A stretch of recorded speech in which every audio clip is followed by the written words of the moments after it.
Untuk Ustadz Thorik Aziz LC, waktu dan tempat kami persilakan. Bismillahirrahmanirrahim. Assalamualaikum warahmatullahi wabarakatuh. Alhamdulillahi rabbil alamin. Hamdan wa syukran lillah, wa la hawla wa la quwwata illa billah. Allahumma salli wa sallim wa barik ala hadzal rasulil karim wa ala alihi wa sahabatihi salatan turithuna biha ijabatan likulli da'in lil khair fanakuna ahlan listijabati du'a wa qabulir raja' ma'al muqarrabin ya Allah ya mujib ya mujib ya mujib. Sidang jamaah maghrib Masjid At-Taqwa yang berbahagia, puji syukur kehadirat Allah Subhanahu wa ta'ala yang telah memberikan kepada kita banyak karunia-Nya sehingga kita masih bisa berjumpa di majelis Rasulullah Muhammad sallallahu alaihi wasallam, wa huwa majlisul ilmi, majlisul barakat, majlisul al-ukhuwah al-islamiyah, majlisul al-khairat wa majlisu al-musabiqina bil khairat. Ini adalah majelis orang-orang yang musabiqin bil khairat, orang-orang yang selalu berpacu untuk menuju kebaikan. Majlisul barakat, ini adalah majelisnya keberkahan. Majlisul ilmi wal ma'rifah, ini adalah majelisnya keilmuan dan ma'rifah. Wa insyaallah bihadzal majlis nahnu natabarra, bihadzal majlis kita bertabarruk, kita mengambil keberkatan dari majelis ilmu ini untuk kepentingan duniawi dan ukhrawi kita. Allahumma amin. Saudara sekalian yang berbahagia, tadi saya dikontak oleh salah satu dari takmir di sini, Pak Thorik mau gunakan slide button itu. Ya sudah Pak, saya gunakan. Terus jam 1 tadi saya ngetik ya, tapi pendek kata buku ini tebal ya Pak nggih. Jadi saya ketik sedikit saja. Tapi kalau enten yang mau nyimak silakan. Ini disimak saja halaman 63. Enggak, nak pada nyimak. Soalnya di sini udah ada keterangannya. Jadi hadis Islam dibangun di atas 5 pilar dengan penjelasan dari kitab Fathul Bari, Syarah Sahih Bukhari. Ya. Di sini ada yang pertama, ini gambarnya nggak usah dilihat Pak, ini karena template-nya gini, jadi ada gambarnya. Hadis Islam dibangun atas 5 pilar. Kemudian poin berikutnya adalah penjelasan hadis. Poin berikutnya nomor 3 adalah kedudukan hadis. Kemudian poin keempat, manfaat daripada hadis ini. Tapi sebelumnya tolong disimak dulu ungkapan berikut ini Pak. Nabi SAW dalam sabdanya menjelaskan bahwa Islam dibangun di atas 5 rukun utama Pak, yaitu rukun Islam itu ya. Jadi Rasulullah SAW menjelaskan bahwa agama kita, agama Islam yang Al-Hanif ini dibangun atas 5 rukun utama. Yang pertama, bersaksi bahwa tiada Tuhan selain Allah dan Nabi Muhammad adalah utusan Allah. Kemudian mendirikan sholat, ini mendirikan sholat bapak-bapak sekalian. Kemudian membayar zakat, puasa Ramadan, dan haji ke Baitullah bagi yang mampu melakukan perjalanan. Barang siapa berucap 2 kalimat syahadat, ia disebut muslim Pak. Barang siapa yang berucap atau mengucapkan 2 kalimat syahadat, maka ia disebut muslim. Dan dia tidak bisa dikeluarkan dari terma muslim kecuali jika ada bukti yang jelas tentang kekufurannya, baik lisan, perbuatan, atau keyakinan i'tiqadiyah Pak. Ini maksud dari satu paragraf singkat ini adalah kalau orang sudah mengucapkan asyhadu alla ilaha illallah wa asyhadu anna muhammadar rasulullah, muslim Pak. Dia muslim bi ijma'il ulama. Dia muslim dengan konsensus para ulama-ulama Islam. Nggih, leres nggih Pak nggih. dan dia tidak bisa dikeluarkan dari kemuslimannya kecuali ada bukti-bukti yang jelas tentang kekufurannya, baik melalui lisannya, perbuatannya maupun i'tiqadiyahnya, Pak. Kalau tidak ada bukti yang jelas, orang tetap disebut muslim selama dia membaca la ilaha illallah Muhammadur Rasulullah.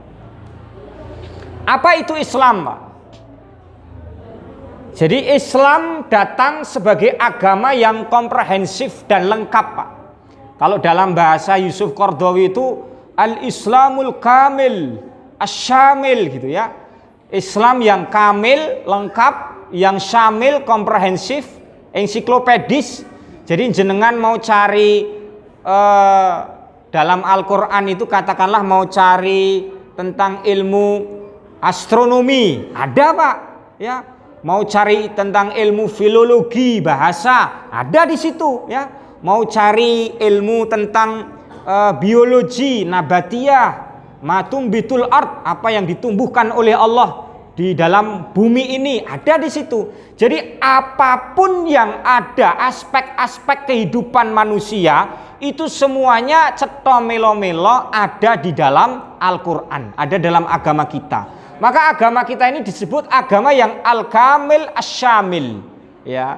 Kalau Insinyur Soekarno dulu punya istilah, kita menjadi manusia insan al-kamil, ya Pak ya. Padahal manusia itu sudah insan, tapi Bung Karno mengucapkan apa? Kita menjadi manusia al-insan al-kamil, manusia yang sempurna. Jane ra ono menungso sing sempurna mboten nonton, Pak. Tapi dia mau menyeru kepada ajaran yang sempurna, yaitu agama kita ini, Pak. Al-yauma akmaltu lakum dinakum wa atmamtu alaikum ni'mati wa radituku lakumul islama dina. Dan aku ridhoi Islam sebagai agama untukmu sekalian. Nah, ini agama Islam itu agama yang komprehensif. Islam berkaitan dengan semua aspek, Pak. Aspek kehidupan manusia, semuanya, ya. Dan manifestasi dari kehidupan seorang muslim, Islam itu mengandung 3 ajaran: akidah, syariat, akhlak. Saya ulangi lagi, Islam mengandung 3 ajaran: akidah, syariat, akhlak. 1 saja nggak cukup, 2 saja nggak cukup, harus 3 paket, Pak. Islam itu isinya akidah, keyakinan, yang nomor 2 syariat, ya, ajaran berupa hukum, aturan. Kemudian yang ketiga adalah berupa akhlak, Pak, moral atau budi pekerti. Hadis Islam dibangun atas 5 pilar. Ini mohon diperhatikan teks hadisnya. Ini gini ya, Pak ya. Hadis ini Bukhari dan Muslim. Tapi ada juga yang mengatakan hadis ini muttafaq alaih. Ya. Ini kan Bukhari Muslim ini. Tapi yang jelas ini ada di Al-Bukhari, dalam kitab Sahih Bukhari ada. Tapi hadis ini juga diriwayatkan pula oleh Imam Muslim. Disebut pula dalam garis kurung, tadi saya tidak menambahkan, ada orang sekelompok ahlul hadis menggolongkan ini muttafaq alaih, Pak. Berarti kemungkinan besar hadis ini dari Ubaidullah ibnu Musa, ya, Ubaidillah bisa, Ubaidullah bisa, Ubaidullah bin Musa. Dia berkata, akhbarona Handalah ibnu Abi Sufyan telah mengabarkan kepada kami Handalah. Jadi ini namanya itu sanad, Pak nggih. Yang atas ini namanya sanad. Kemudian yang qala Rasulullah ini namanya matan, nanti rawahu namanya rawi, Pak. Yang ini namanya haddatsana ini sanad. Sanadnya sampai kepada Rasulullah ini, qala Rasul. Nah ini berarti dari Ubaidullah bin Musa, kemudian Handalah bin Abi Sufyan, Ikrimah, Pak, dari Ikrimah bin Khalid. Sebenarnya nggak boleh ngomong bin, Pak. Bin itu saya dulu didukani dosen saya karena saya bacanya bin. Harusnya nggak boleh dibaca bin, tapi dibaca ibn gitu. Ikrimah ibnu Khalid an ibnu Umar radhiyallahu anhuma, dari ibnu Umar. Jadi hadis ini nanti ujungnya Ibnu Umar kepada Rasulullah Shallallahu Alaihi Wasallam, Rasulullah bersabda ini Pak, mulai di sini, sabdanya Rasulullah mulai di sini. Bunyal Islamu ala khamsin. Islam dibangun atas 5 prinsip, 5 dasar. Syahadatu alla ilaha illallah, bersyahadat tiada Tuhan selain Allah, wa anna Muhammadar Rasulullah, dan Muhammad adalah utusan Allah. Kemudian wa iqamis sholati, karena ini mengikuti, ini wawunya wawu ataf nggih Pak nggih.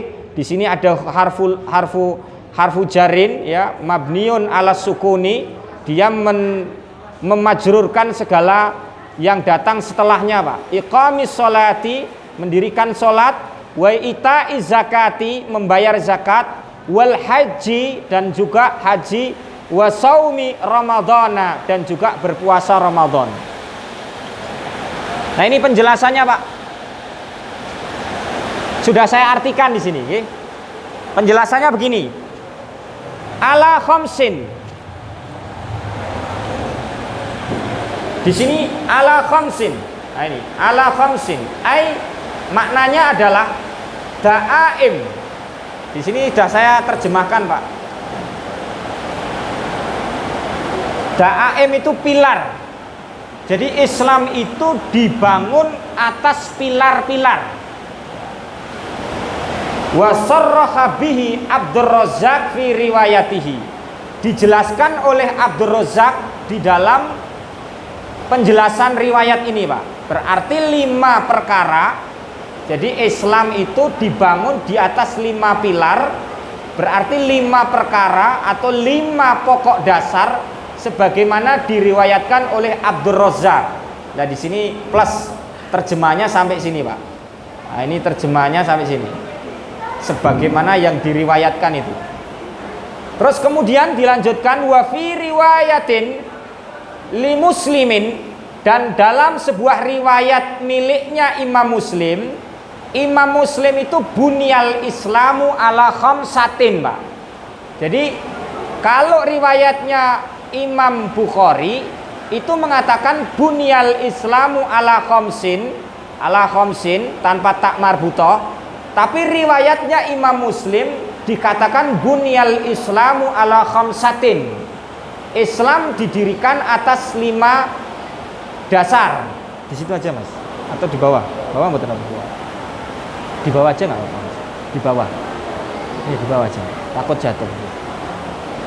Khamsin di sini artinya arkanun, rukun-rukun Pak. Wa in qila al arba'ah al mazkurah mabniyatun ala syahadah illam tasih syai'un minha illa ba'da wujudiha. Ini terjemahnya di sini. Tetapi dalam riwayat Imam Muslim disebutkan 5 rukun menggunakan kata arkan, khamsatu. Kalau Imam Bukhari ala khams, kalau Imam Muslim ala khamsatin. Tapi dua-duanya memiliki makna yang sama, 5 rukun. Apabila dikatakan bahwa 4 rukun dasar, 4 dasar atau pokok berdiri di atas dasar syahadat, maka tidak sah jika belum melaksanakan syahadat. Nih, kata-katanya begini Pak. Al-arba'ah al-mazkurah mabniyatun ala syahadati. 4 rukun setelah syahadat itu semuanya berdiri di atas syahadat Pak. Idz la yasikhu syai'un minha illa ba'da wujudiha. Rukun-rukun Islam itu tidak sah apabila tidak didasari atas syahadat. Berarti wong sholat tanpa syahadat Islami durung sah. Nggih. Orang puasa tanpa bersyahadat puasanya belum sah. Wong kaji ning durung iso syahadat ya sama, Islamnya belum sah. Di sini syahadat itu menjadi pondasi dasar. Istilahnya kalau bangun rumah itu di sini diterangkan Pak nggih. Jenengan bangun rumah tanpa pondasi beton, apa itu? Cakar ayam Pak. Aya, tanpa cakar ayam, omahe jenengan ini durung dianggap omah. Soalnya mungkin nak ditiup angin kebur atau ambruk ngoten. Jadi syahadat ini penting Pak. Berikutnya tanbihat. Tanbihat itu saya terjemahkan catatan nggih Pak nggih. Mungkin ini terjemahan sederhana nggih. Mungkin kalau ada salah saya mohon maaf. Tanbihat, catatan. Catatannya adalah walam yuzkar al jihad. Kenapa di dalam hadis bunyal islamu ala khamsin itu tidak dijelaskan perkara jihad, Pak? Alasannya kenapa? Nah, di sini diterangkan, Pak. Oleh pensyarah diterangkan li'annahu fardu kifayatin wala yata'ayyan illa fi ba'dil ahwali. Terjemahnya ini, jihad tidak termaksud dalam hadis ini karena hukum jihad adalah fardu kifayah dan jihad tidak diwajibkan kecuali dalam waktu dan kondisi tertentu. Inilah jawaban dari Ibnu Umar tentang masalah jihad. Ini bahasa Arabnya ini Pak nggih. Jadi kenapa di dalam hadis ini kok tidak ada jihad? Karena jihad itu hukumnya bukan fardu ain, tapi fardu kifayah. Wazada fi riwayati Abdur Razzaq fi akhirih, dan dalam riwayat Abdur Razzaq menyatakan innal jihada minal amalil hasan. Jihad itu termaksud perbuatan baik, Pak. Nah ini. Jihad itu termasuk perbuatan baik. Lain halnya dengan Ibnu Battal. Di sini Ibnu Battal ini saya terjemahkan wa aghraba Ibnu Battal faza'ama anna hadzal hadis kana awalul Islam qabla fardil jihadi. Jadi Ibnu Battal menyatakan bahwa hadis ini merupakan hadis ya yang muncul pada awal periode Islam sebelum diwajibkannya zakat, Pak. Jadi hadis ini datang di awal periode Islam sebelum munculnya kewajiban yang lain. Ya, ini, jadi ini kalau jenengan baca jawabannya ternyata salah, Pak. Jadi apa yang diyakini oleh Ibnu Battal ini bahwa hadis ini muncul di awal Islam sebelum diwajibkannya jihad, ini salah. Karena jihad diwajibkan sebelum terjadinya perang Badar. Sedangkan perang Badar sendiri itu terjadi pada bulan Ramadan tahun kedua Hijriah, di mana pada waktu itu juga diwajibkan puasa, zakat, dan haji. Ini menurut pendapat yang benar. Nih, Pak.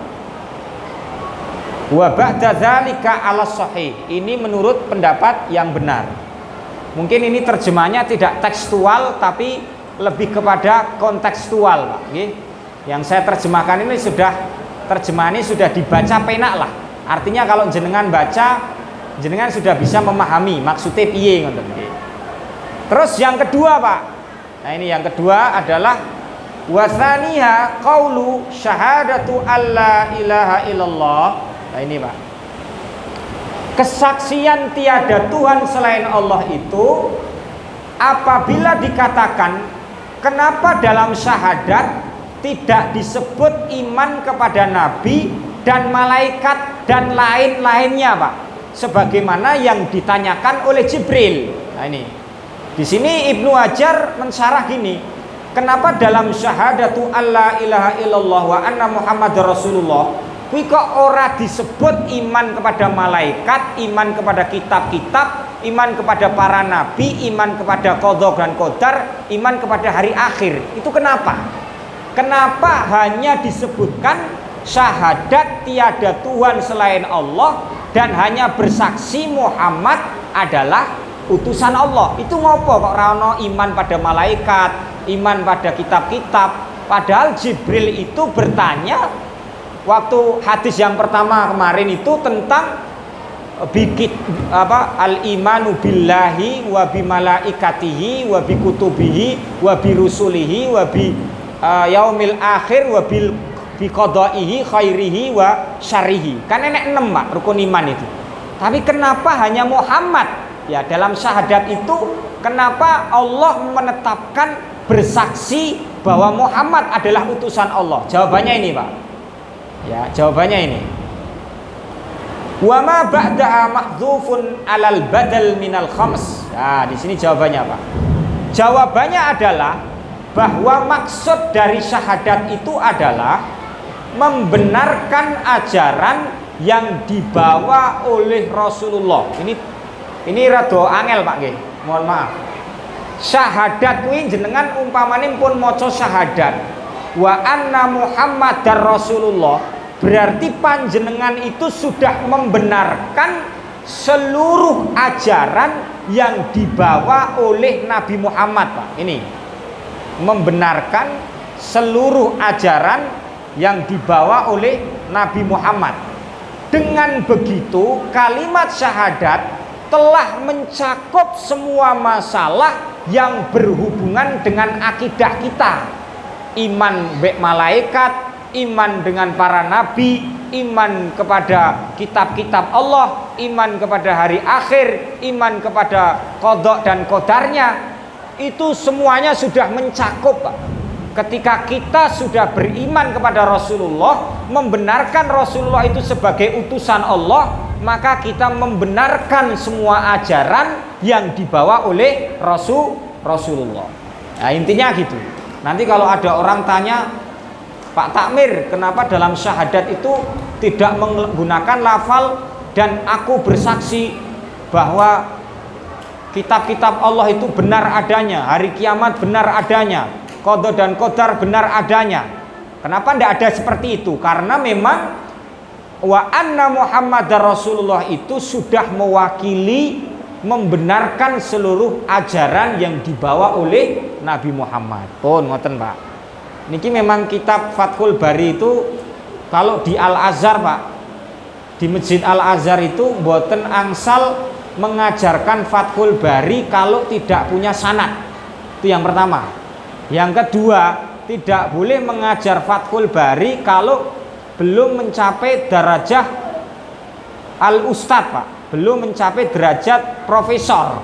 Nih saya termasuk lancang ngajarin jenengan Fathul Bari. Karena Mas Oki dulu minta Fathul Bari. Saya punya sanadnya Arba'in Nawawi. Tapi kalau Fathul Bari saya nggak punya sanadnya, Pak.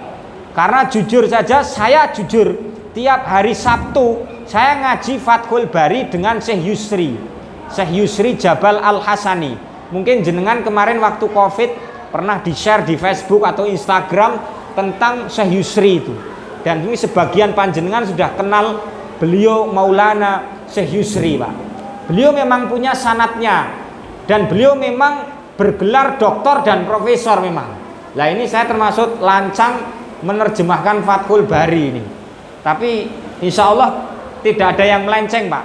Hanya saja mungkin tidak ada legitimasi saya berkenaan dengan as-sanad, ya. Sambungan ilmu saya itu dengan Syekh Yusri tidak tuntas. Karena ngaji Fathul Bari itu di Al-Azhar, Pak, itu lebih dari 5 tahun atau 11 tahun saya nggak ngerti. Ininya saya tanya kakak kelas saya, ini ngaji sudah berapa lama? Aku awal teko kene yo koyo ngene iki gitu. Jadi rampung-rampung, Pak. Jadi saya juga ini nanti paling nggih jenengan nggih mboten rampung dan tidak akan mungkin rampung, Pak. Kalau jenengan kira-kira ngaji sesasi pisan nih ramakan rampung, nggih. Ora rampung-rampung. Oh, Syekh Yusri itu kalau nyarah cuma selembar-selembar. Nggih, seperti itu, nggih. Contohnya, Pak, di sini dicontohkan. Nah, di sini dicontohkan, Pak. Qara'tu alhamda. Ya, ini loh. Nah, ini. Ini yang tahu bahasa Arab, ini qara'tu itu fi'il madhi, nggih, Pak, nggih. Fi'il madhi majrurun. Ya, ini fi'il madhi majrurun ala sukuni. Ini at-ta'u huna. Ini dhamirnya adalah dhamir ana, Pak. Dhamir ana, ya, dhamir muttasilun takdiruhu ana. Qara'tu alhamda. Alhamda ini kedudukannya sebagai maf'ul bihi, Pak. Aku membaca alhamdu, Pak. Aku membaca alhamdu, ini loh. Bahasa Arabnya nih. Aku membaca alhamdu. Terjemahannya di sini. Aku membaca alhamdu. Maksudnya adalah nah ini turidu jami'al fatihati.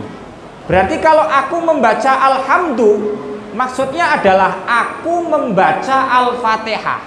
Podon jenengan, aku bersaksi bahwa Muhammad adalah utusan Allah, berarti saudara telah bersaksi kebenaran dari semua ajaran yang dibawa oleh Muhammad. Karpe ngoten niku lho Pak. Lho ngeten iki Pak.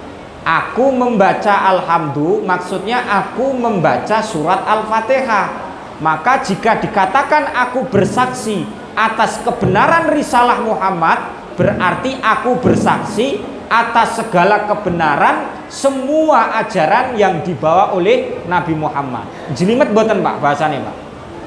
Jelimet boten, insyaallah boten. Nak jenengan membaca sekali enggak dong, ini dibaca 2 kali Pak, mengke dong. Kalau enggak dong 2 kali, 3 kali. Nak 3 kali raiso ya 4 kali enggak iso, berulang kali Pak.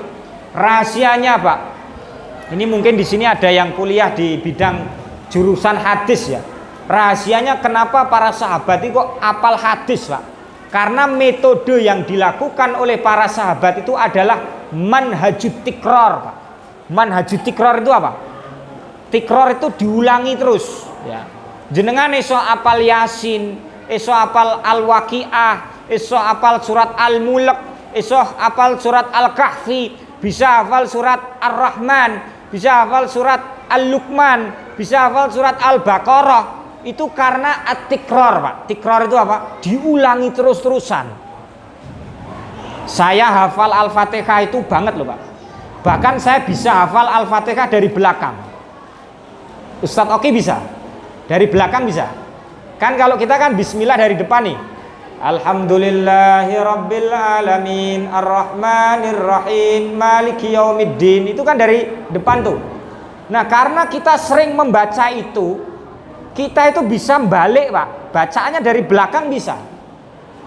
Siratal ladzina an'amta alaihim ghairil maghdubi alaihim waladdallin. Ihdinas siratal mustaqim. Iyyaka na'budu wa iyyaka nasta'in. Maliki yaumiddin arrahmanir rahim. Alhamdulillahi rabbil alamin. Bismillahirrahmanirrahim. Itu jenengan mohon maaf ya Pak, jangan terus mengeklaim saya Pak Torik bid'ah ini maca Quran dibalik. Karena saya kelas 3 waktu tingkat 3 Pak, itu dosen saya nyeleneh. Dia minta membaca Quran dibalik untuk mengetes kekuatan hafalan kita Pak. Saya dites gitu, suruh baca Al-Quran tapi dibalik. Qul nahbitu minha jami'a. Saya terus dia dosennya itu bilang al-ayah qablah, ayat sebelum itu gitu. Saya itu mikir Pak, karena memang murojaah saya itu ayat dilanjutke al-ayah ba'dahu, ayat setelahnya. Aku ramudeng. Terus saya meneng gitu toh. Dosen saya terus bilang gini, legambo sebelahnya. Saya berdiri Pak, karena nggak bisa jawab. Ya, saya berdiri. Samping saya apa meneh? Ora iso jawab. Legambo. Berikutnya lagi. Wah, ora ono sing iso jawab Pak. Berarti menunjukkan kalau hafalan kita itu lemah. Karena dibolak-balik kaya goreng telo itu kita nggak iso Pak. Lah, ini sebabnya kenapa di Al-Azhar ada sebagian syekh yang memang bertanya al-ayah qablahu. Kan biasanya kemarin saya diamanati oleh Bu Siti Nur Hidayah Pak. Beliau itu kalau nggak salah intinya beliau pengurus pusat Basnas ya, Badan Zakat Nasional ya, itu untuk menyeleksi orang-orang yang berhak menerima beasiswa dari Basnas Pak, sebesar 60 US dollar per bulan. Lah kriterianya di situ adalah hafal Quran. Ada yang ngomong sama saya, hafal 4 juz. Setelah diuji itu al-ayah ba'dahu loh Pak. Ini respon jawab. Wa in kuntum ala safari wa lam tajidu katiban farihanum makbudah istamir hadhil ayah ya akhi. Oh, dia bisa melanjutkan sampai wallahu Wallahu bima ta'maluna alim. Setelah itu dia nggak bisa jawab, Pak.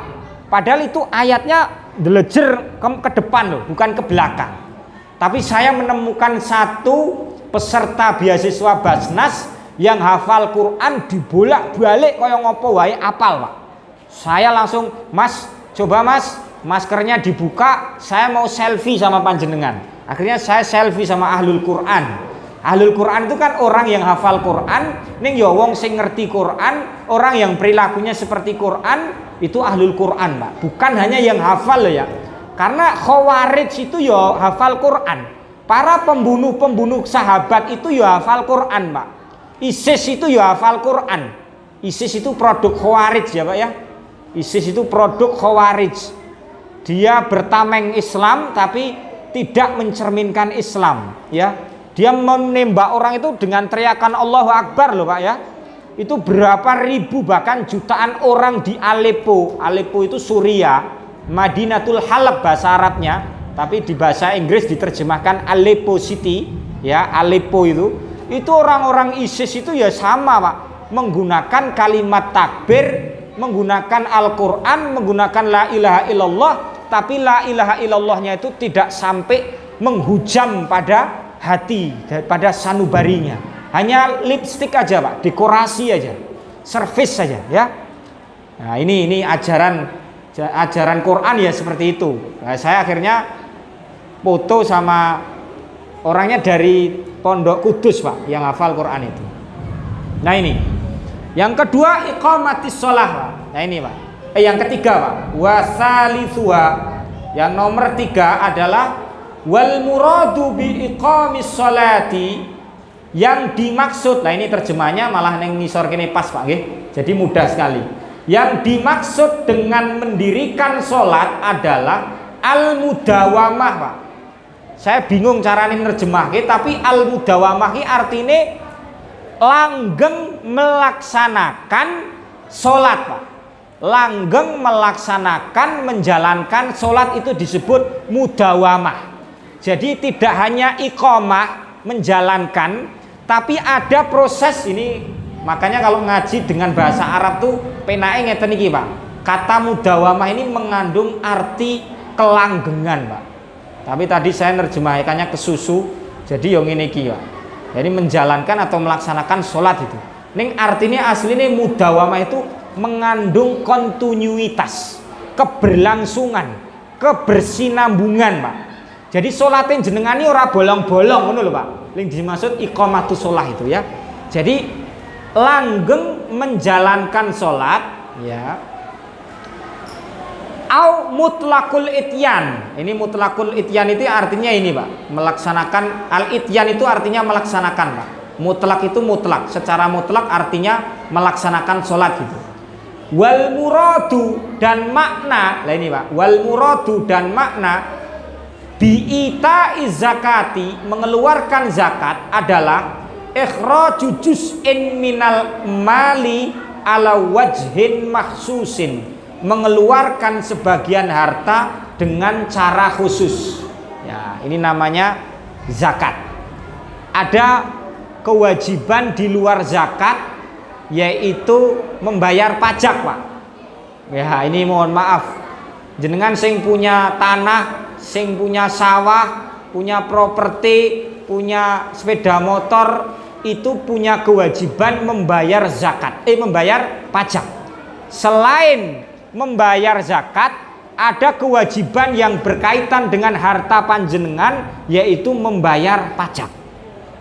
Pak Torik, kok bayar pajak kok jadi penting ki ngopo? Sampai-sampai di dalam fikih Islam membayar pajak itu hukumnya wajib. Ya, bagi yang memiliki kelonggaran membayar pajak wajib loh, Pak. Nih saya garis bawahi ya. Sebabnya apa? Umpamane dora bayar pajak, tentara-tentara, polisi-polisi, kuwi le mbayari sapa, Pak? Yang mengamankan teritori Indonesia, teritori Mesir, Arab Saudi, kuwi sapa? Jenengan bisa umroh penak, bisa naik haji penak karena Arab Saudi aman. Arab Saudi aman karena para tentaranya berjuang di perbatasan menjaga Arab Saudi supaya tetap aman. Tentara menjaga, yang biayai siapa? Rakyat. Rakyat biayai lewat apa? Pajak. Maka di Arab Saudi itu, katakanlah doribah itu ya Pak, itu wajib Pak. Bahkan difatwakan oleh negara, oleh mufti negara. Di Mesir ya podo. Anginnya yang aneh itu adalah Indonesia Pak. MUI rawani fatwa tentang pajak.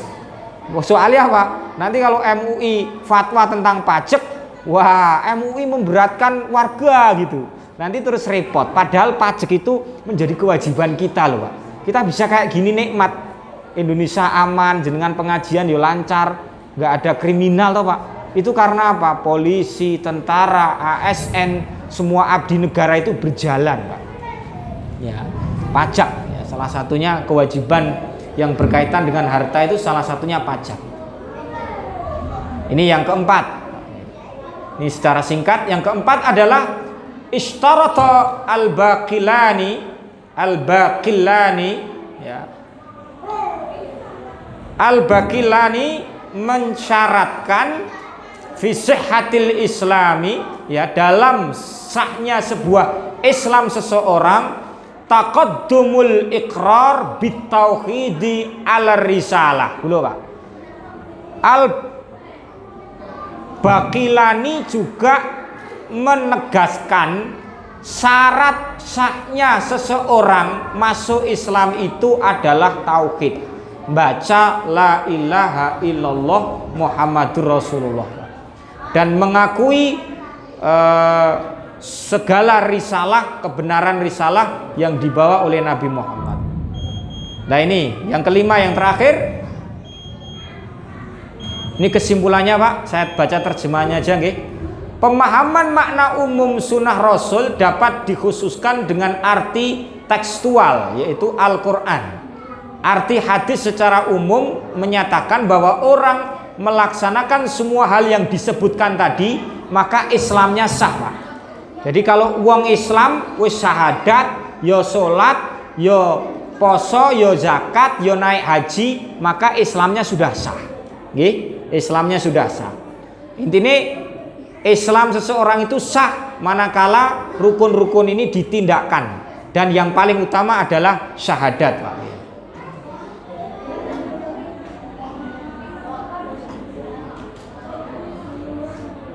Ya, di sini ada gini Pak. Di sini ada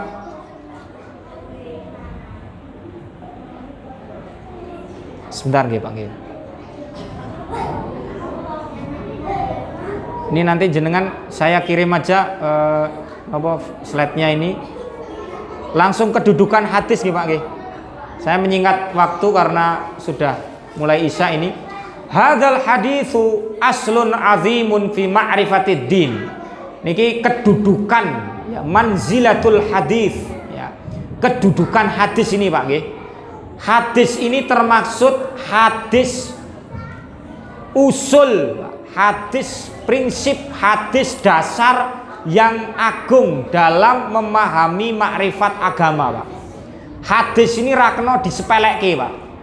Hadis ini karena ini diriwayatkan oleh Bukhari dan Muslim, ini hadis ini menjadi hujatul Islam Pak, menjadi hujah dalam beragama Islam, dan wajibul amal bihi, dan wajib diamalke ya. Isi hadis iki wajib diamalke. Beda kambek hadis yang lain, katakanlah afsus salam, mengucapkan salam, hukumnya kan sunnah muakkadah. Tapi kalau hadis yang bunyal islamu ala khamsin ini adalah hadis yang wajib diamalkan Pak. Wa alaihi i'timaduhu, lan wajib diyakini, wa qad jama'a arkanuhu fi lafdzin balighin wajizin, dan rukun-rukun Islam itu terkumpul dalam hadis ini secara jelas dan nyata Pak. Manfaatnya Pak. Nah ini manfaat hadis ini, nggih. Manfaatnya yang pertama, yang terakhir nih Pak kalau ya. Ya betul, yang terakhir. Manfaat hadis ini tasbihur Rasul sallallahu alaihi wasallam al-ma'nawiyat bil hissiyat. Ini saya nerjemahkan ini orang mudeng, angel Pak. Tapi intinya ngeten, Rasulullah ki menyamakan antara maknawiyat dan hissiyat, ya. Apa yang ada dalam hati kita itu nanti disamakan dengan apa yang syahadat itu kan ikrar Pak, keyakinan, ya toh. Jerone ning jero ati kene Pak. Tapi sholat kan wong iso ngerti Pak. Kados katakanlah Ustadz Oki, Mas Oki sholat, saya kan ngerti, ketok gitu loh. Baik yang batini maupun zahiri. Kemudian yang kedua, anna man lam ya'ti bihadhil arkan al khamsah, bahwasanya orang yang tidak melaksanakan rukun-rukun yang 5 ini, falaisa fi dairatil islami bi ijma, maka dia tidak disebut Islam Pak. Meskipun dia berbuat baik sama orang tua, berbakti, sering sedekah, neng nak 5 iki ra ditindakke, dhek ora iso mlebu Islam Pak. Ya, dia ndak bisa masuk Islam. Kemudian manfaat yang ketiga adalah waman lam ya'ti bisyahadataini falaisa bimuslimin ijma'an. Barang siapa yang tidak mengucapkan kalimat 2 syahadat ini, maka dia tidak disebut muslim secara ijma'. Oke. Dia tidak disebut sebagai muslim secara ijma'. Tetapi di sini dikatakan gini Pak. Gini lho. Ning nak jenengan ora salat lho Pak, nggih. Wa hiya sholatu wa zakatu lah ini. Ini lho Pak. Faman taraka syai'an minha ikhtifafan biha au istihlalan litarkiha fa kafirun bi ijma'. Contohnya gini, jenengan dari 5 rukun Islam kuwi to, jenengan orang melaksanakan 1 rukun Pak. Contohnya jenengan ora salat. Ning ora salate jenengan iki krana nyepelekke atau mengingkari wajib salat, jenengan kafir Pak. Ya. Tidak meyakini wajib salat utawa ngentengke salat. Ya ngentengke salat ki alah iki hukumnya ora wajib ngono lho maksudnya. Maka di situ jenengan dihukumi kafir. Kafir itu kharaja minal millah. Atau jenengan mengingkari kewajiban puasa. Poso ora wajib. Jari sapa poso Ramadan wajib. Nah, itu jenengan dihukumi dengan terma kafir. Tetapi kalau meninggalkan sholat karena ini Pak, nah ini diterangkan wa man taraka syai'an minha kaslan fa fihi khilafun. Barang siapa meninggalkan salah satu rukun itu karena malas, maka di sini timbul perbedaan. Ono sing ngafirke, ono sing ora ngafirke. Pak Torik masuk kategori yang mana? Saya ngikuti ulama Al-Azhar. Orang yang tidak sholat karena bermalas-malasan, neng atine ngerti sholati wajib. Neng karena ngantuk utawa enek nonton sinetron penak, terus ora mengerjakan sholat, maka dia tidak dihukumi kafir Pak nggih. Tapi dia dihukumi apa Pak? Munafik. Ya gitu. Nggih. Aduh wae jane. Ya munafik iki tipis-tipis lah nggih. Jane ya ngono kuwi lah. Nggih. Islam berarti tunduk kepada Allah dalam ketaatan kepadanya dan membebaskan diri dari segala kemusyrikan. Nah ini Pak yang terakhir, ya benar ini yang terakhir. Hubungan antara akidah dan syariat Pak. Akidah itu sifatnya di hati kita ini, keyakinan. Namanya al-iman itu sidqul iman itu neng jero ati Pak. Kalau syariat itu apa yang aturan Allah yang tertera Pak. Salat, ada hudud, orang kena mencuri, zakat, puasa itu syariat. Semuanya itu syariat, aturan Pak. Kenapa jenengan disuruh sholat itu aturan, ini aturannya ya. Jenengan disuruh zakat itu ada aturannya. Kedua-duanya ini saling berkaitan. Keislaman seseorang itu tidak sah tanpa ketaatan pada akidah dan syariat Pak. Dari akidah dan syariat ini muncul akhlak. Nak jenengan akidahnya bener, syariatnya ditunaikan secara bener, akhlakin jenengan, budi pekerti jenengan dhuwur Pak. Ning nak salate panjenengan meskipun yo imane kuat, tenan la ilaha illallah yakin tenan. Ora percaya klenik, ora neko-neko. Tapi salate kok urung tenanan. Contohnya salatnya itu ya cek bolong-bolong nggih Pak nggih. Mungkin ada di situ moral panjenengan yang cacat Pak. Jadi akhlak kita belum bisa sempurna karena memang akidah dan syariat kita masih kurang. Itu saja yang dapat saya sampaikan. Nanti kalau ada pertanyaan dipersilahkan bisa hubungi saya langsung tentang penerjemahan penerjemahan atau ringkasan dari Fathul Bari dari hadis Bunyal Islamu ala khamsin ini. Silahkan, dan kurang lebihnya saya mohon maaf. Akhirul kalam, wassalamualaikum warahmatullahi wabarakatuh.